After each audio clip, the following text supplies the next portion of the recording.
you all doing? I hope you all are good. So, my name is Manya, and I am a physics specialist at Robo Junior. And today we will be talking about the tips and tricks to get good marks in class 10 science. Right, so board exams are coming, and this year has been very different and very special from all the other years, not in a positive way, but it had been a quite a different experience, and the students who are going to give the exams this year will be having new challenges, right, when it comes to giving the exams as well as to the preparation. We all had online classes. Initially it was not sure how the things will work out. So today we are going to talk about how we can prepare, right, so that we get a good marks in class 10th, right? So cracking class 10th is not that difficult. First of all, you need to understand board exams are like any other exams. They are not something very different from your previous exams, and the questions will not be very out of the box. Everything will be from your syllabus itself, right? All you need is you must be confident that yes, I have prepared well, I know the things, right? And you will be able to do the things very easily. One important thing is getting around 70% marks in science or any other subject in class 10th is not a big deal, right? You can easily get those marks. But if you want to excel, right, you want to get, I want to get 90 plus, right, 90 plus or 95 plus. So for that you need to put a little more effort, right? So in this session we need to first understand, like we will be together understanding how we can understand and how we can go through the entire syllabus of the science, right? How we will go through it, and what is the blueprint, right? What blueprint means, what is the pattern, what types of questions comes, right? And how to deal with them, right? So first thing that you know is that you will be having a exam, theoretical exam of 80 marks, right? You will be having a written exams of 80 marks, and the 20 marks are for the internal assessment. So the total will be for 100 marks, right? Okay, so just give me a second. I'll be sharing my screen with you.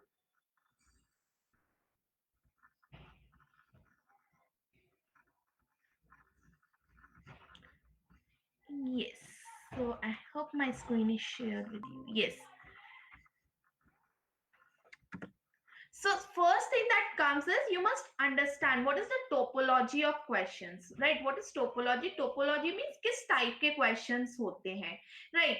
हमको what we think is the questions will be very direct. It's not like that. Questions will be from your book only, but they will be molded in such a form that you have to put up your brain, think for a while, and then only you can give the answer, right? It's not like you have mugged up the questions ki we have solved the NCRT and we have memorized all the questions from NCRT and we are going to crack it. No, it won't happen in that way. You need to understand the chapter, what are the concepts behind them, and where and how to apply those concepts, right?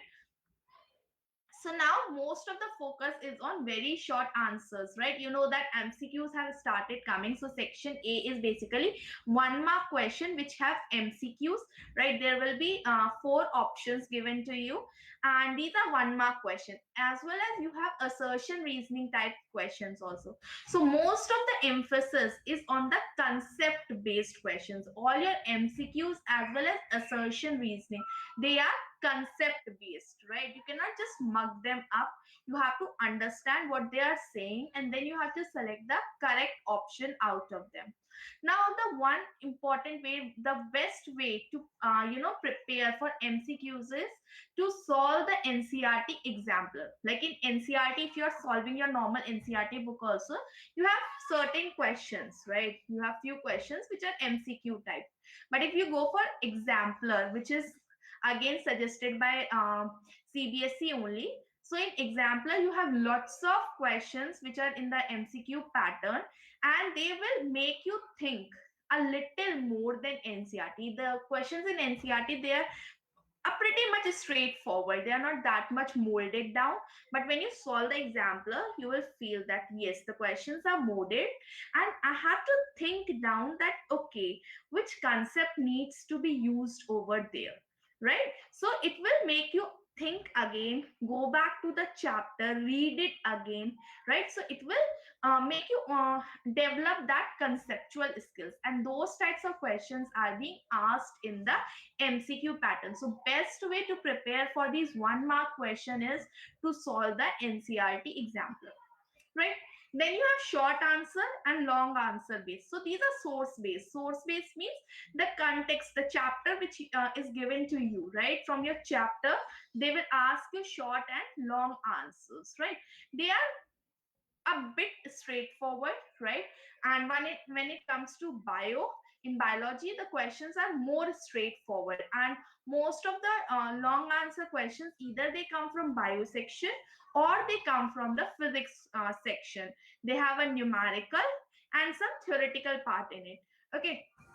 And then you also have case based or passage based question. What we call is value based questions, right? So they will give you a passage, right?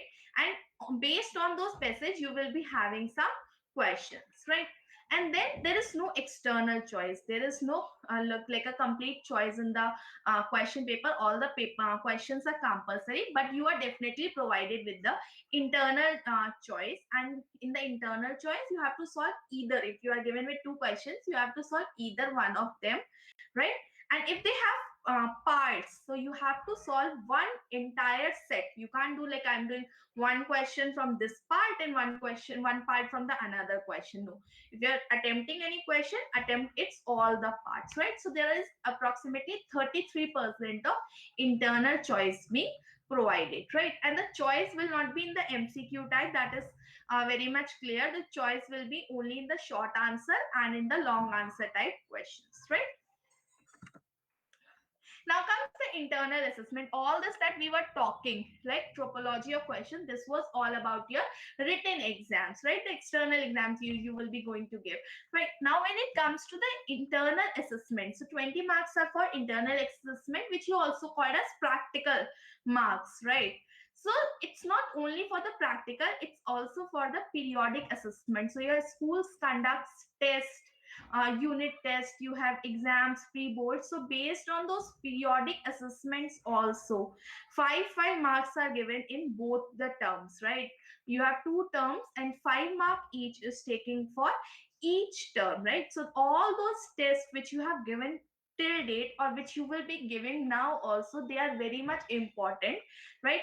And both they totally make up for the 10 marks of the internal assessment. So try to give your best even in those school exams. It's not like okay, we will go and do our best in the board exams, we will prepare at the end moment. It's not like that.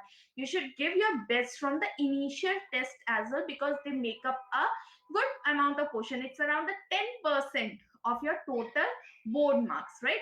10 marks is like the 10% of your total board marks, right? Then for the practical work, the practical that you will be performing, you will be given 5 marks. And portfolio is the practical file that you maintain, right? When you perform all the practicals, you note them down. What are the results coming? What are the readings coming according to that? So whatever portfolio or the practical file you are preparing, so that takes up the 5 marks of that, right? So this is all about the blueprint. What type of a question paper pattern will come, okay, how, which type of questions will be there, and how the marks are given in the internal assessment, its breakdown and everything. So now you know how you need to prepare, right? You have now understood that there will be a lot of MCQs, right? So you should have a conceptual knowledge. You can't just mug up things, right? Okay, talking about MCQs, I want to tell you one very important thing. A mistake which I myself made during my board exam was I used to ignore the activities a lot. You must have seen in NCRT, when you read the NCRT, you must have seen there are lots and lots of activities, lots of experiments given the book.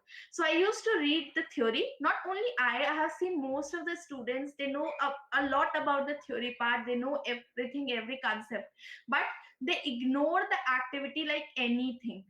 But most of your MCQs, they come from the activity, especially in the chemistry part. In chemistry, it's very important for you to read each and every line given in NCRT. You should remember the common names of anything. If it's given that this is the common name for this thing, you should remember that.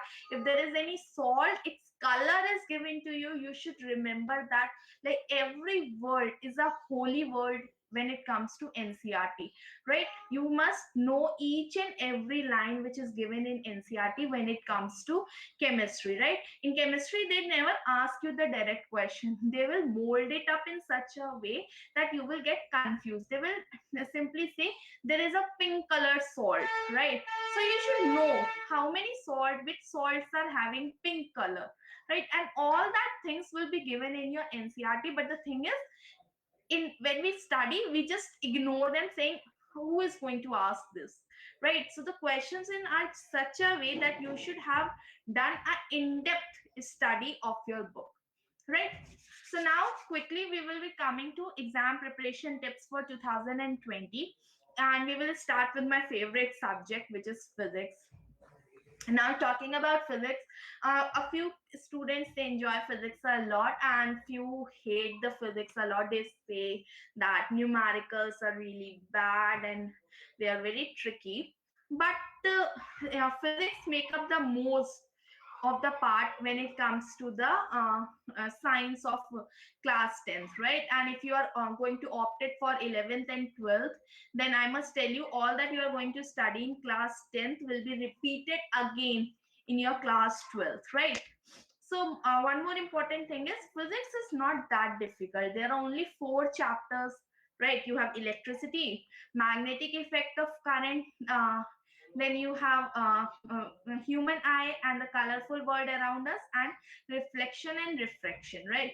But all these chapters, they are so much conceptual, and they all have numericals in them, right? So the most important thing, the focus should be on the numerical part, because in the science, if the numerical is going to come, it's definitely going to come from the physics part, right? So physics part will definitely bring some numericals with itself. There's no doubt that there will be some numericals, especially from the chapter electricity, and either from the mirror and lens formula. So one thing, your uh, formulas should be on fingertips, right? It shouldn't be like you are going to sit there and remember that, okay, which formula needs to be applied. No, the important formula should be on your fingertips. You should keep on revising those formulas, and you should keep on thinking like where to apply which formula, right? So in physics, definitely formula based and conceptual questions are asked. You cannot expect, and you should not expect any direct question in physics at all, right? And then you have there are certain topics which are very important, like the circuit based questions. They are very much important when it comes to exams perspective. Definitely one question of solving the circuit will be there in the exam for sure, right? So this is coming like parallel and series combination of resistance, right? And then lens and mirror formulas, they are asked n number of times. There will be definitely few questions based on it, right? And then when it comes to diagrams and all, then this chapter, magnetic effect of current, so how the magnetic field lines are drawn, right? Then you have the ray diagram for prism, human eye, you have myopia, hypermetropia, image formation, right? So these things are which brings the ray diagram with themselves, right? So these things should be very much clear to you.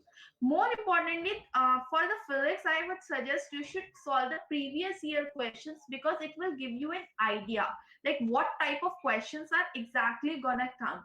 In physics, the biggest problem comes is the students don't know actually what kind of the question will be asked. In bio, it's a straightforward. They will directly, something will be straightforward. The questions are not that much molded. But when it comes to physics, the students really don't know what they are going to ask, right? So it's very it will be very much better, and it will make your task very much easier if you will go through the previous year paper, so that you can understand, okay, what kind of numericals are being asked, how to apply the formula, right? Now comes to chemistry. So now chemistry is like one of the favorite subjects of most of the students, and it's quite easy, right? And it requires lesser time for preparation. And the important part over here is you should pay a lot of attention to the activity part. And like I said before also, we neglect the activities. The activities of chemistry, they are really, really important, right? Then the very important chapter in this one is your carbon and its compound, right? So you have all the nomenclatures. You have to write their common name, you have to do uh, IUPAC nomenclature, and all those things are very important. Isomerism is a very important topic for this chapter, right? So you should keep on making the notes. Apart from that, one thing which students miss often is the uses of a particular salt or any particular thing. We kind of don't pay that much attention to those things. We kind of neglect them, that it's very simple, or like we have a mindset, like I've seen most of the times the students they really don't know the common names, they don't know preparations, the color of any salt, or what is the ionic and cationic part in a salt. So these are small things which should be properly memorized and understood, right? Because many question of 1 marks comes from these things, right? So you should practice, and you should especially pay attention to MCQ part of chemistry, right? Most of the your MCQ part comes from the chemistry, right? Now comes for the bio. Bio is the simplest one, like in terms of question type. There are most of the time the straightforward question. Lots of diagrams are asked over there. Sometimes they don't ask you to draw the diagram. What they do is they will make the lines and you have to label them. They will point at particular part and you have to do the labeling, right? So what we do sometimes, what we do, we know how to draw, but and we remember some 4 or 5 important parts to label down, but we don't exactly know each and every part of those things, right? Like we have flower, female and male reproductive organ, human brain, right? So we don't know each and every part over there, right? So that is not a best practice, because I told you sometimes they will not ask you to draw anything. What they will ask is you have to label them. They will point at certain thing and they will tell you label it what it is, right? Then Mendel's experiment and inheritance. Trait inheritance is very, very important. You have to thoroughly prepare it. Definitely there will be a question based on this topic. And the main important thing is in this, the revision is very much important, right? There are so many enzymes, then every enzyme has its own work, and which enzyme is being secreted from which body part, and in the reproduction also, everything, right? So you have to keep on revising, and revision is the key for bio, right? There will not be very much a molded kind of a questions or tricky questions, not that, but the questions will be lengthy, right? There will be mostly questions from short answer and long answer. Definitely long answer questions will come from bio part, and you should have a practice of drawing the neat and clean diagrams. And whenever there is a question in which you think that diagram should be drawn, right?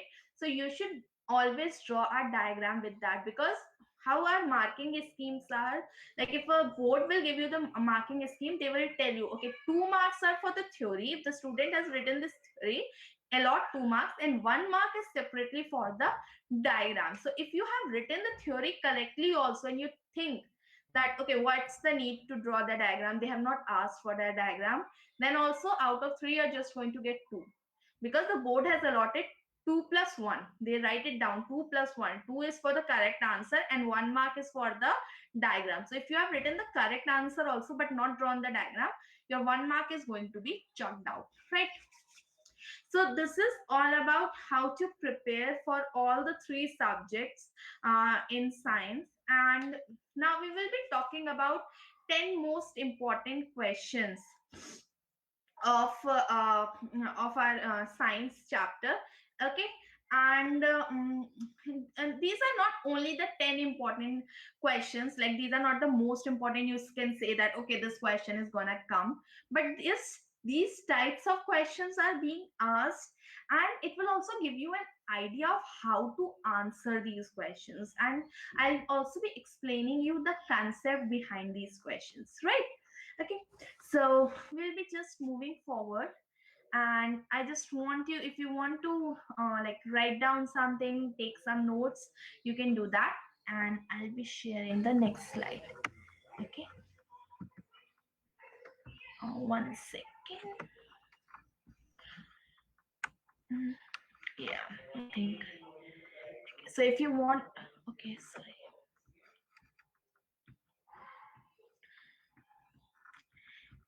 Yeah,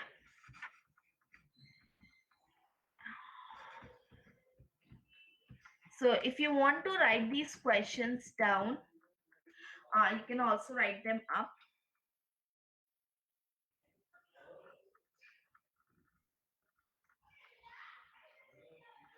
Yes. Yeah. Okay, so the first question is from our topic bio, right? From biology, we have this question. So it says that mammals and birds, it's necessary to separate oxygenated and deoxygenated blood, right? And why it is necessary? You have to tell why it is necessary to separate oxygenated and deoxygenated blood. So, like humans are also mammals, and you must have studied down that. That we have four chambered heart, and oxygenated and deoxygenated blood never mixes down, right? The heart has four chambers, so that the blood which is oxygenated and the blood which is deoxygenated, they are always in the different chambers, right? And they never mix into each other. Now why it is necessary? Now the thing is, the energy requirements in mammals and in birds, it's much more. We are warm blooded animals, right? So we can control our body temperature, and we don't depend on environment for our body temperature, right? And we require optimum oxygen, oxidation of glucose, which would be possible with good supply of oxygen, right? The energy requirements are much more in us, right? So we need a good supply of oxygen, right? And for the efficient supply of oxygen, what you need, that the oxygenated and deoxygenated blood, they should not be mixed. If they will mix, what will happen? That some of the oxygen will be, wasted, like the blood which is being supplied, right? And the oxygenated blood, it will lose some content of the oxygen, right? And the efficiency of this oxygen transfer won't be that great. That's why in mammals and in birds, both, wherever the requirement of blood is and requirement of energy is more, we need to keep them separately. So in this question, you need to know first of all that you have different chambers to keep the oxygenated and deoxygenated blood separately. Now you also need to know what happens when they are mixed, right? When they are mixed, the efficiency is reduced. So to increase the efficiency of oxygen transfer, right, we have to keep them separate. Now why we need the efficiency to be more? Because like we need a good supply of oxygen. The energy requirements in us are more, in the mammals it's more, and that's why we need a good supply of oxygen. So the efficiency should be more, and for more efficiency, oxygenated blood and deoxygenated blood, it's kept separately, right? Okay, so now we have the three characteristics of lungs which make it an efficient respiratory surface. Now you know that lung is the main organ which is responsible for the respiratory, like transfer of gases, right? For the exchange of gases, right? Now whenever the exchange is through diffusion, Now, first thing that need to know is that the exchange of gases is through diffusion. Now, diffusion will be only more when there is a large surface area, right? That's why it has a large surface area through which the gases can diffuse. Next is the sac wall should be thin. Means if you have a thick walls, how the diffusion is possible, right? So you have thin sac walls so that the gases can easily diffuse through them, right? The oxygen and carbon dioxide, they could be easily exchanged. Okay, now they are also moist, they have mucus, so that gases can dissolve before diffusing. Okay, so you should know what are the properties of lungs, and lungs are designed in such a way, like the designing of lung is to make the efficiency better, to make the efficiency of exchange of gases better. Means that lungs are designed in such a way, so all the designing is for this particular system only, for the exchange of gases only. So all this designing, and like they have good connectivity of blood supply, right? The sacs, they have large network of capillaries, and which bring blood to them, so that all the gases can be exchanged and the blood can take all those gases to different part of the body. So the lungs are designed in such a way that they have to exchange the gases. So you should know what are the properties of the lungs, and how each and every characteristic of the lung contribute to the exchange of gases, how each and every characteristic of the lung help in the exchange of gases, right? Okay, so the next one is,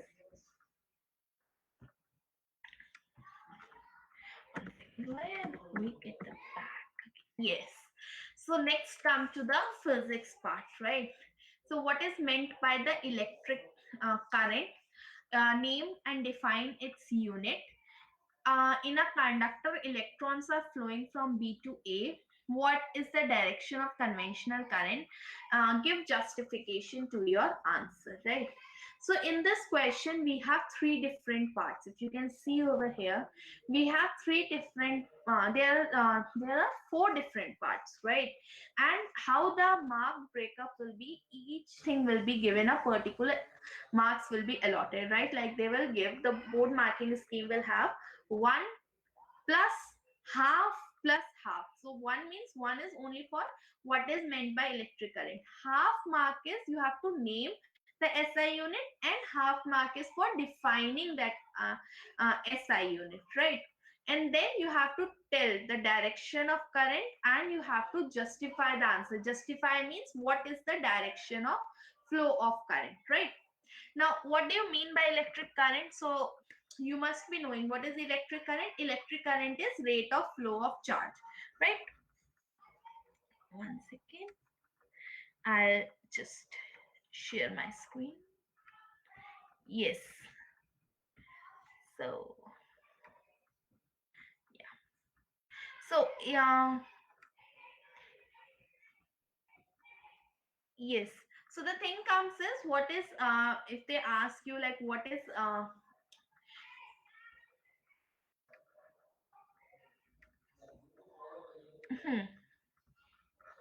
yes.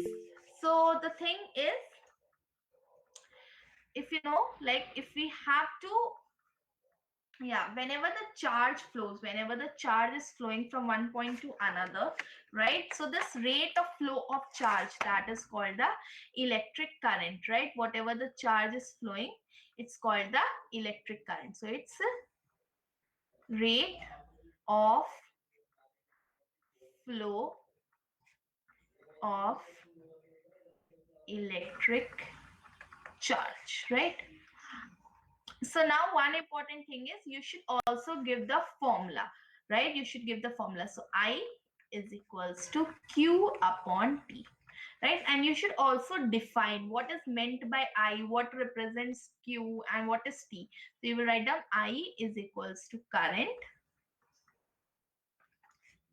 Q is equals to charge, and T is the time, right?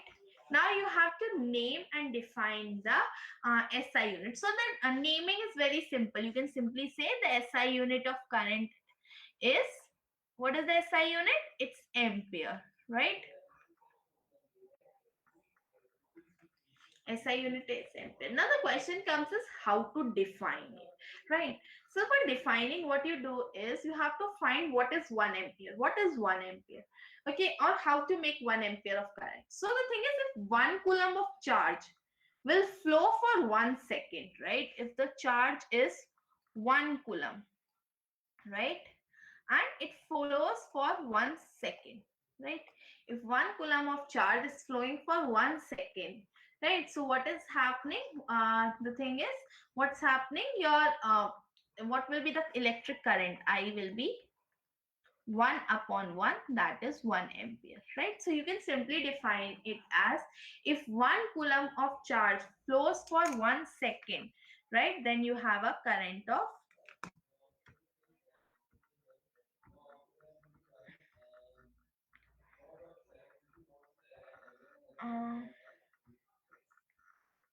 of 1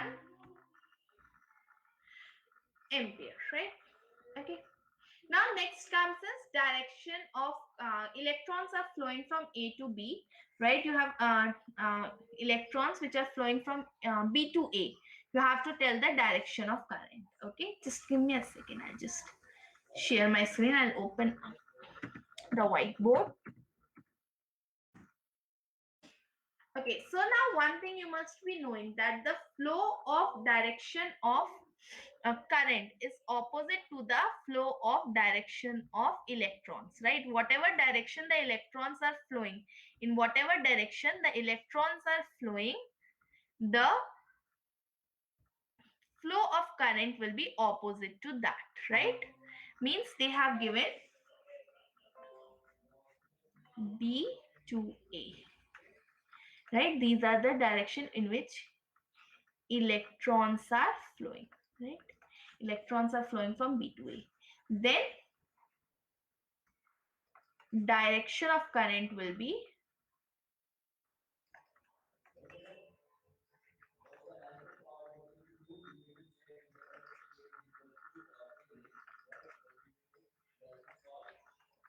from A to B. Now you have to give the justification. So what is the justification? In justification, you can simply write that the direction of flow of current is opposite to the direction of flow of electrons. So electrons are going from B to A. So the direction of current will be from A to B. Right. So this is the thing over here, right? So the important part is you should know that each segment is given allotted a particular marks, and you have to solve that particular segment to get those marks, right? Okay. Now they have also given that a steady current of 1 ampere flows through a conductor. Calculate the number of electrons that flows through any section of conductor in 1 second. Okay. So they have given to you that, okay, the next question, they have given to you the value of current and the time. Okay. The next thing that they have given to you is that the current I is 1 coulomb and time is 1 second. So first you have to write down what all quantities are given to you, right? And you need to calculate the charge. How to find number of electrons? See, number of electrons. You have to find this thing, right? Now electrons have charge. So if you know the total charge, and you already know what is the charge on one electron, right? So if you know the total charge, you will be able to calculate number of electrons. So from these two things, we can calculate the total charge, right? You know, I is equals to Q upon T, or you can say that Q is equals to I into T. Both these things are given to you. So it will be 1 into 1, which is 1 coulomb, right? Don't forget to put the units. It's very important for you to put the units whenever you are solving any numerical or you are doing anything. If there is any physical quantity, you need to put its unit, right? Now, one more thing you must be knowing, Q, total charge, is equals to NE. What is N? N is number of electrons. You have to mention these small things, right? and E is charge on electron. So charge on electron should be known by you, right? Right, they will not give you what is the charge on an electron, so you should be knowing like what is the charge on one electron. What it is? It's 1.6 into 10 raised to the power minus 19 coulomb. So now you know the value of Q, which is 1. You have to calculate N. E is given to you, charge on 1 coulomb, 1 electron, sorry, 1.6 into 10 raised to the power minus 19. So simply N is equals to 1 upon 1.6 into 10 raised to the power minus 19. Now you can solve it mathematically and you will get the answer, right? Okay. Yes. Now next very important and a very important topic is very simple and a very important topic is electrical resistivity, right? Resistance, right? Resistance is very important over here, and you can see them given you describe an experiment. So I told you the activities, the experiments are very important when it comes to physics, right? So you should definitely go and study the activities, all the activities which are given to you. You must have done the theory part, everything in the chapter, but must have left the activities because most of the students do that. But now you know they are very important. You just can see one very important question which have experiments based on the resistance part, right? So they have given you yeah, so what do you understand by electrical resistivity? So you have to write down the definition of electrical resistivity, that it is the property of the material, right, by which it opposes the flow of current, right? And it's a specific property of a material. It does not depend upon the length and the area of the wire. And the students often confuse between the resistance and resistivity. This is a very common mistakes that the student make. Many a times the question is asked in such a way, does electrical resistivity of a material depend upon the length and area of the wire? And students say yes.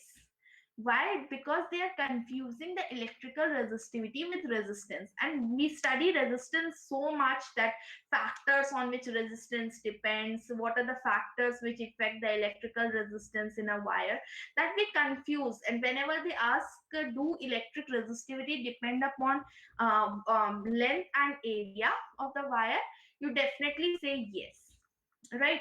So this is one thing that should be taken care of, that the electrical resistivity of a wire, it's the property of a material. It does not depend upon the length and area. But yes, the electrical resistivity of the material, it depends upon the temperature. You can write this down. Electrical resistivity do not depend upon length and area of cross section of the wire. It does depend upon the temperature, right?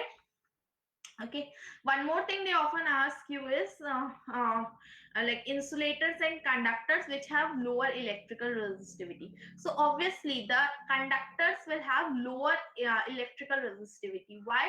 Because conductors are easily aligned the current to flow through them, right? So they have lower electrical resistivity.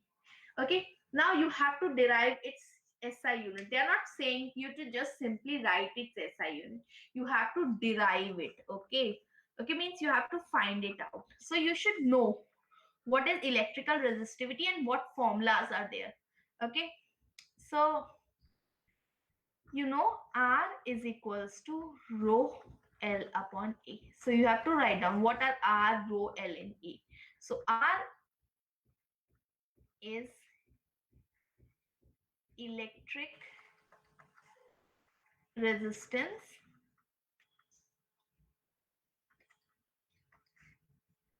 rho is resistivity, L is length of the wire, and A is area of cross section, right? Now you must also be knowing there SI unit. What is the SI unit of electrical resistance? It's ohm, right? Ohm. We don't know. We have to find its SI unit, right? What is the SI unit of length? Length is in meter, right? And what is the SI unit of area? It's meter square, right?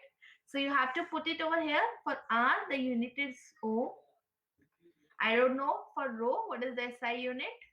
For length, it's meter. For area, it's meter square. So it will be ohm is equals to rho into its unit is 1 upon meter.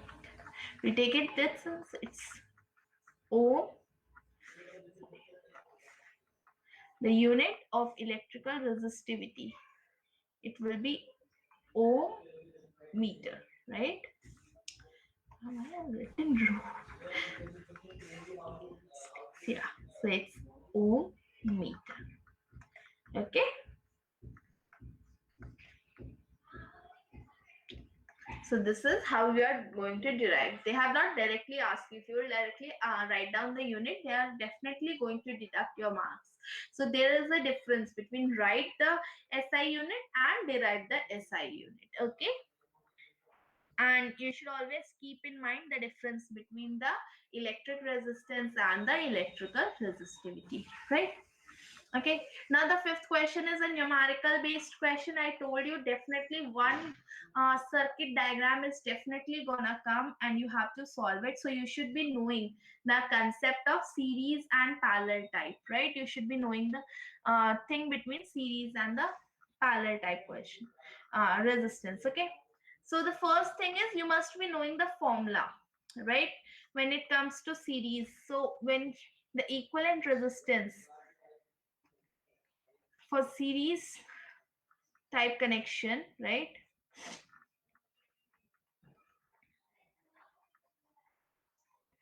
So when it comes to combination of resistance, right?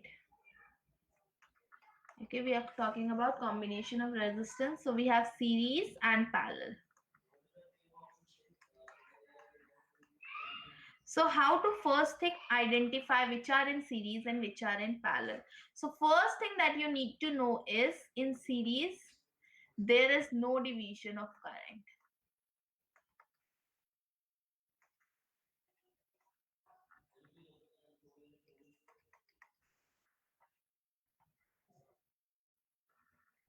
And in parallel, the important thing is the current divides.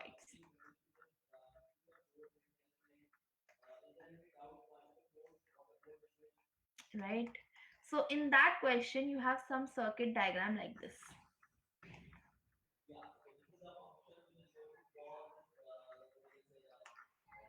You have something like this, right? So let's say this is R1, this is R2, this is R3, this is R4 and R5, right? Okay. So if a current is coming like this, some current is coming like this. So at this point, it's definitely going to divide now here and here. The current is going to divide. So now the current is dividing, it means they are in parallel. But again, in this branch, there are two resistors. So you have to find either these two are in series or these two are in parallel. So the current which is coming here, same current will go over there. There is now no division of current. Now there is no division of current between R4 and R5, right? It means they are in series, right? These two R3, R4 and R5 are in series. So you can find their equivalent resistance. And what is the equivalent resistance in case of series? Equivalent resistance is R1 plus R2. So simply add R4 and R5 and you will get the equivalent resistance. So once you get the equivalent resistance of this, now these two will be in parallel, right? They two will be in the parallel. The current has got divided. You can find its equivalent resistance. So this part will be solved. This thing will be solved. So this will become something like this now.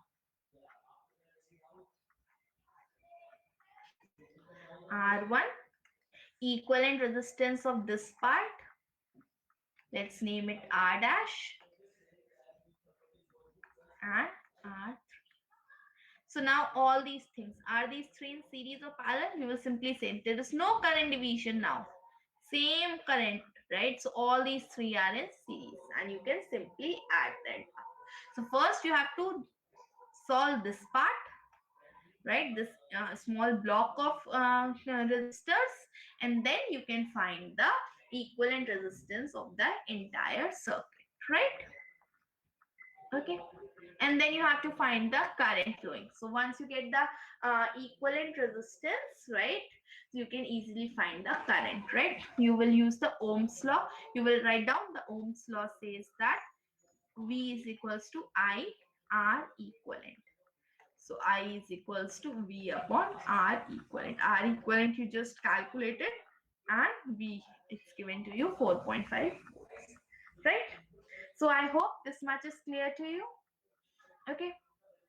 So next question is like a passage based question. They are giving you a condition, a passage is given to you, right? Or a condition is given to you, and based on that condition, you have to make the conclusions and solve the questions given, right? So it's given that a student, he's sitting at the back bench, is not able to see what's written on the background. So he's sitting at the back side of the bench. He's sitting at the back bench, right? He's sitting at the back side of the class. It means he's at a distance from the backboard. When you are sitting at the back bench, you are at a certain distance. You are at quite a distance from the blackboard. So you are not able to see things which are at a distance, right? So the conclusion made is that you are not able to see far off things clearly, right? Okay, and however, it is clear, sees it clearly when he is sitting on the front seat.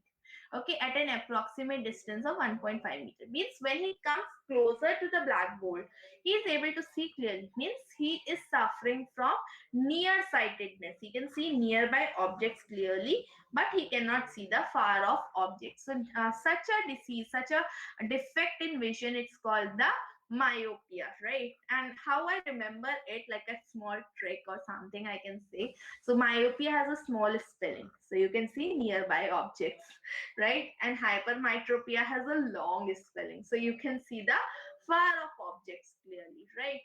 So here the student is suffering from nearsightedness, or you can say from the myopia. So he is able to see nearby objects clearly, but not the far off objects, right? Okay. So you have to draw the ray diagrams for the image formation when he's seated at the back seat and when he's seated at the front seat. So you have to draw the ray diagrams for the myopia. So here they have not written it directly, that you have to draw the ray diagrams when the person is suffering from myopia. They have given it into a molded up form that the student is able to see when he's sitting at the near bench, not from the far bench. So you have to make the conclusion like what he is suffering from, and then you have to draw the ray diagram, right? So this is what you call the questions are a bit molded, right? Okay. Yeah, so now you have to give the reasons.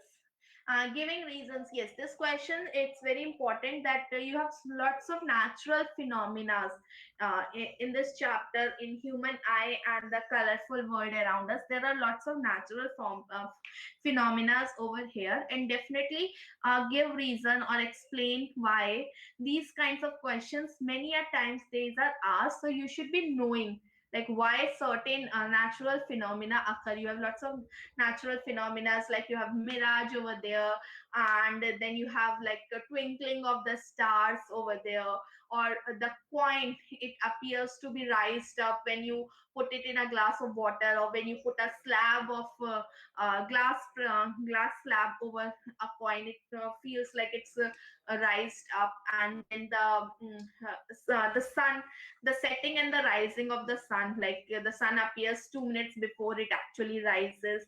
So there are lots of questions based upon the natural phenomena, right? Why the sky appears blue. So these topics are very much important, and definitely give reasons of why this thing happened. Kind of a question definitely comes from this chapter. Okay, so yeah, so they have given that the extent of deviation of a ray of light passing through a glass prism depends on its color. So you must be knowing that for each and every color, the refractive index changes, right? The refractive index of a glass or anything, the refractive index depends upon the wavelength of the ray, right? So each color have a different wavelength, right? So each wavelength changes the refractive index, right? So the refractive index depends upon wavelength, and wavelength depends up means is connected with the color. So when the refractive index becomes different, so obviously the extent of deviation will change with the color. So one thing you must be knowing, that the color and wavelength, they are related, and then the refractive index depends upon the wavelength of the ray. So these are the relations that you must be knowing, right, for this question, right?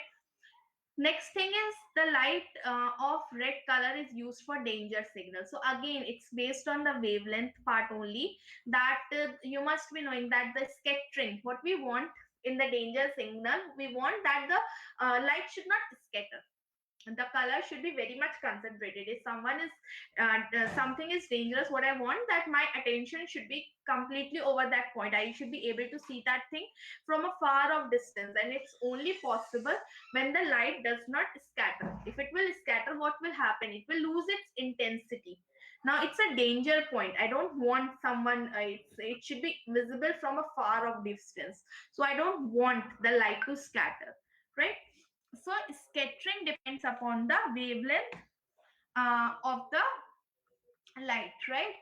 So this thing, so again, you know that the red color, it has the maximum wavelength, right? And more the wavelength, less the scattering. So first thing you must be knowing, that for danger signals, we don't want scattering, we want that thing to be concentrated so that we can see it from a far off distance, right?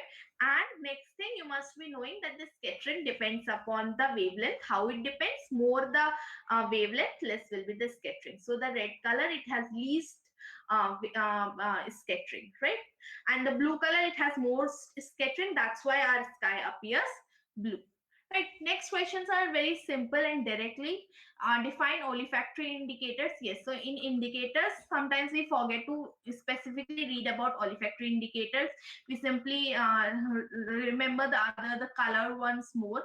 So it's very important that you remember olfactory indicators and their examples, right? So they can also ask you the synthetic ones and the natural olfactory indicators. Then you have direct questions from bio. What are enzymes?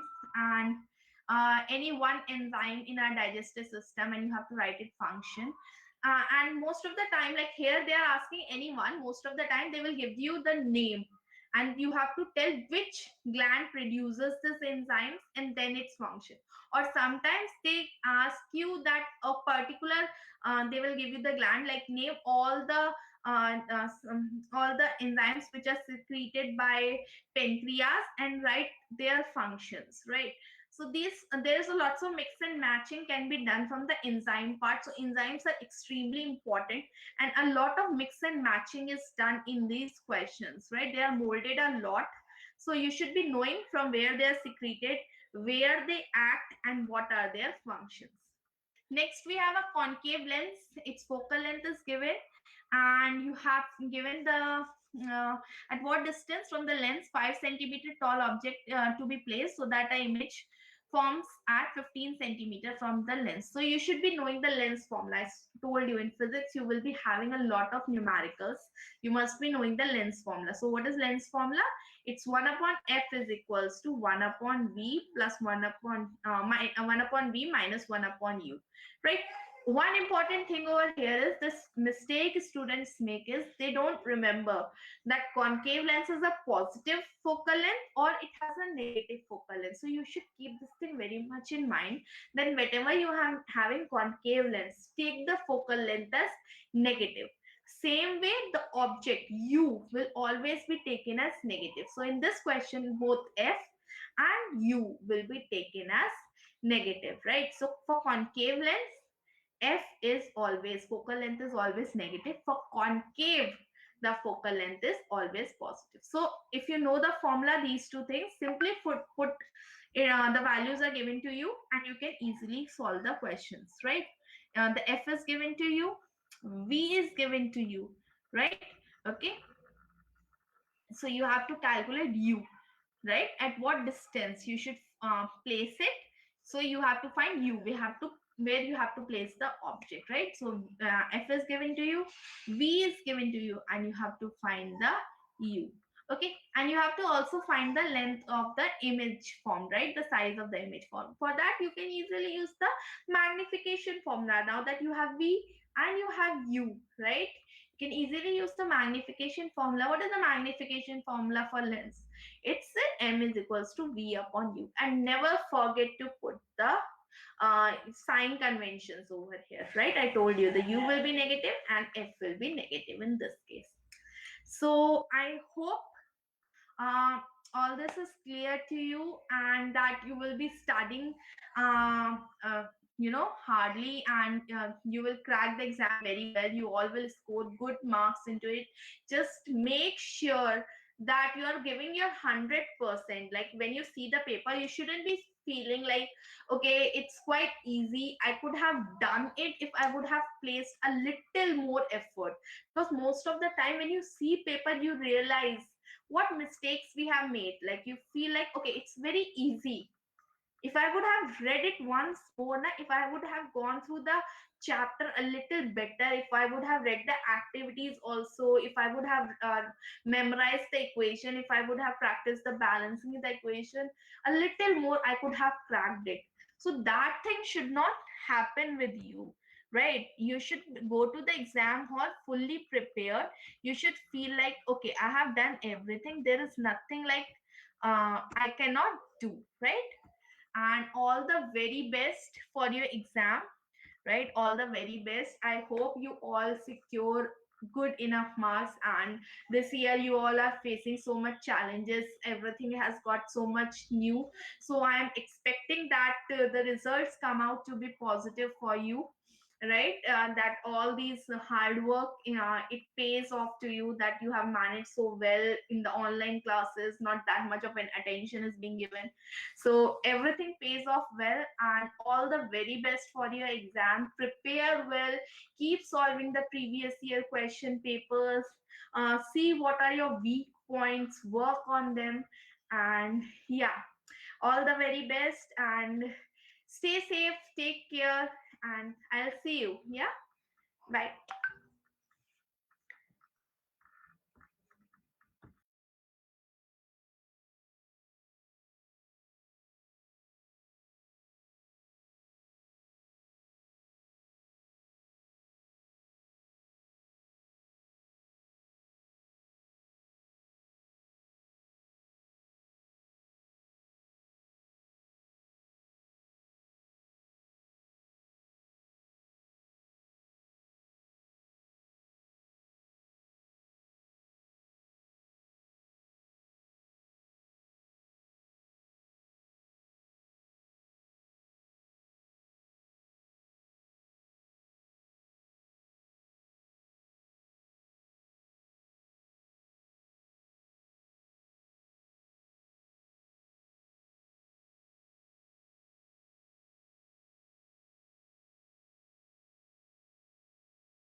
Yeah, hi all of you. Sorry, I got disconnected. And yeah, we have a few questions over here. And Anita Kumari, she's asking, what are the hazards of electricity? So the thing is that you have in this question, you have to first tell that in our homes, what we get the supply of an AC, the alternating current, okay? And the alternating current, what happens is it keeps on changing the direction, okay? And it produces a magnetic field around it, okay? And our body, right? If you come in the contact those current, if you hold the wire, what happens is our body is also a conductor. Why? Because our body is made up of ions.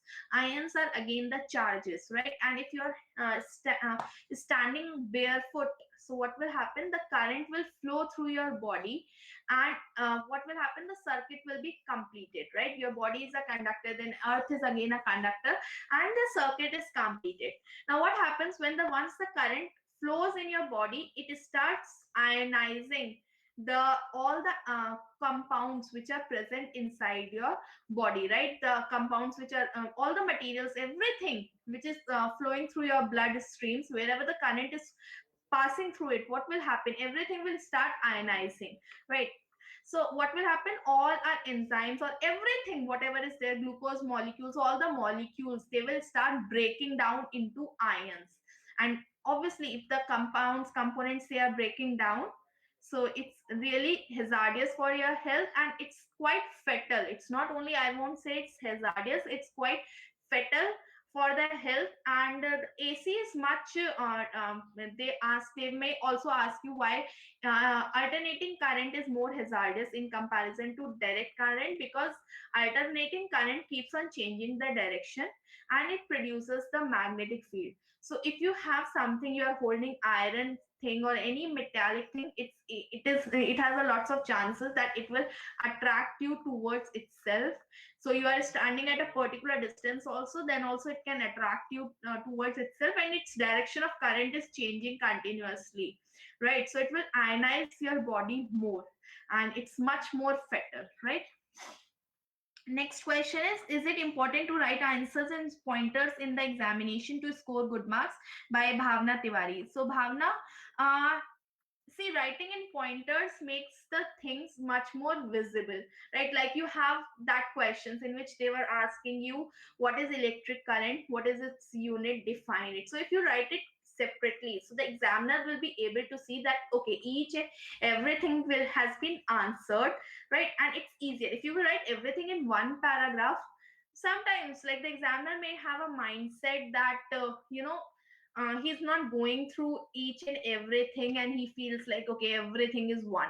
But if you will write it separately, the things will be more clear, it will be more readable, right? So writing down in a pointer, it's a much better option. But even if you have written, like someone has written in like in a paragraph also, it's not like the marks are not deducted for it, right? For writing in pointers, the extra marks are not allotted. It's better, it's more readable, right? It's also recommended, but the marks are not, extra marks are not allotted for that, and the marks are not deducted if you have written everything in one paragraph. It just becomes a little tricky to read, and the examiner might end up missing something, like he must feel okay, you have not solved this part. Okay, usually it doesn't happen because we correct the notebooks very nicely, we go through each and every word written. But yeah, it reduces the readability. So writing down in pointers, it's recommended, but no extra marks are allotted for that. Even if you're solving each and everything in a paragraph, you're writing each and everything in a paragraph, you're doing all the parts asked in the questions, uh, proper marks will be allotted. Ma'am, will you please explain me about horizontal projectile motion? Anish, I'll definitely try to. I want to explain you the horizontal projectile motion. I'll definitely fix up a 11th grade webinar for you. But this is a 10th grade webinar. I'm so sorry I can't take it right now, and it will take a lot of time. We will be soon having a webinar for grade 11th. And if you are preparing for IIT JEE and this is a foundation level question, we will be having a webinar for that very soon, right? Okay. Yeah, next question we have again by Anita Kumari, which says that define the methods of charging, charging by friction, charging by conduction, and induction. Yes, so yes, we have three methods of charging, and yeah, so you can write down that first you must understand in this, you have to tell what is the charging actually, and how we can charge through friction, like how the charge, the electrons flow when you apply friction, right? How electrons they transfer from one body to another. The one which is having excess of electrons, it transfers few electrons over there.